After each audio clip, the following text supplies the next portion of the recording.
Hey guys, this is Dr. Hub. In case you haven't subscribed, please do subscribe. This is a concise, well-crafted summary and it highlights only the important keywords.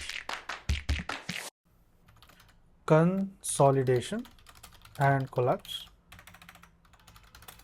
So what is consolidation? Consolidation, there is a trachea. So this trachea, it lays centrally in case of consolidation. There is no tracheal shift which is seen.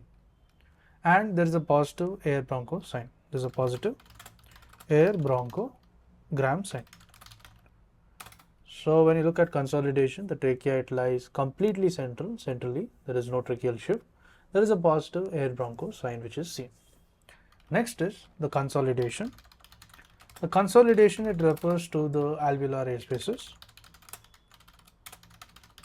So alveolar air spaces is being filled with fluid. So this is filled with the fluid. That is, you have the exudate, transudate as well as the blood. There is also presence of the cells, that is inflammatory cells as well as the tissues. Then we move on to the pleural effusion. The pleural effusion. To learn and grow daily like this, please do subscribe.